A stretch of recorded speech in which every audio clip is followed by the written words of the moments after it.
I never imagined coming home to a house without John in it. It was just so empty. I remember when the neurosurgeon told us the diagnosis that we had the sickest child in the hospital, I knew my life was going to change forever. I knew blood on his brain wasn't going to be a good thing. But he survived. And the day will come when we get to bring him back home.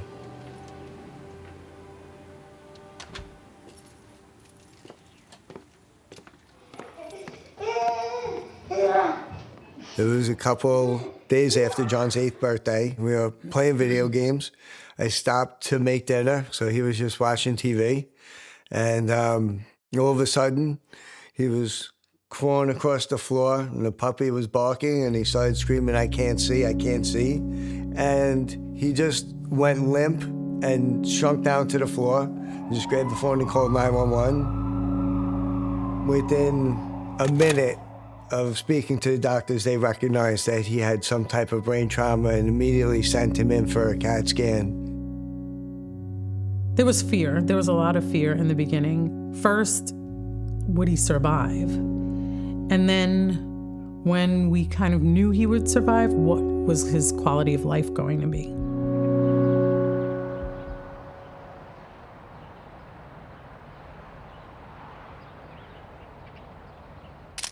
When John arrived at Blythedale Children's Hospital, he was in quite an impaired state. He was trached and on a ventilator to support his respiratory needs, couldn't eat or drink by mouth. He was really fully dependent on the care of the treating team. You ready for dinner? Sure. We've had to learn a lot between his trach and his G-tube and just supporting his body, helping him walk. Want to arm wrestle? But he's a fighter. We are a transition place. We are that beacon of hope for parents to get them home. But if parents transition home and they don't have the competence or the ability to manage the medical cares of their child, sometimes children could have a setback and end up back in the hospital.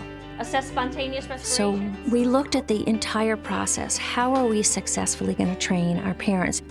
So hence launched our parent and family education program about 8 years ago. And it started with our simulation lab.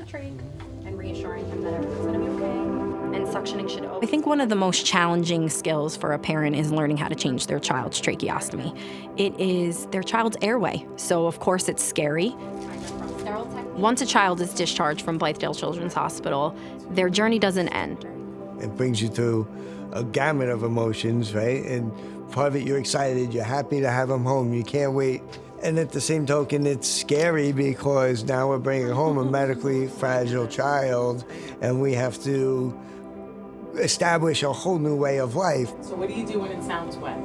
We knew we had to shore up this transition from hospital to home. Nurses are natural innovators. We're constantly problem solving and altering care or practices to meet the patient's needs in the moment. That's not something that is intrinsically incorporated into our nursing profession or our nursing training. By applying for the Johnson & Johnson Nurse Innovation Fellowship Program, we saw an opportunity to make this transition happen.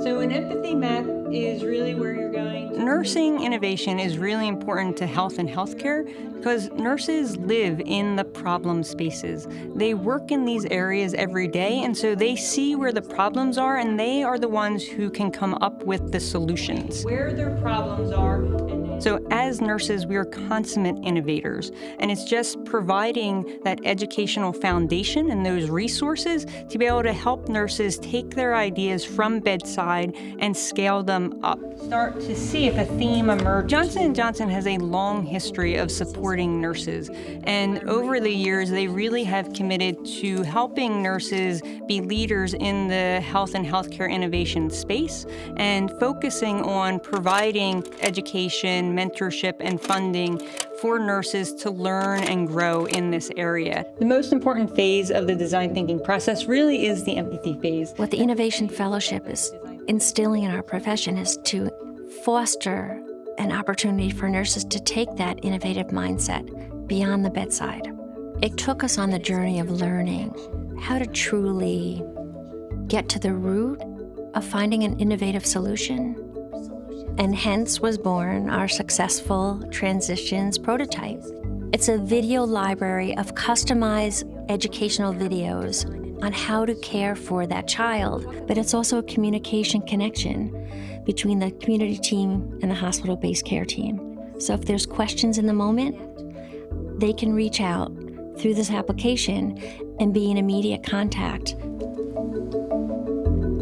Can you talk me through what this page might look like? We see this app as an opportunity for hospitals across the nation to utilize this as a communication to help those transitions from hospital to community care teams.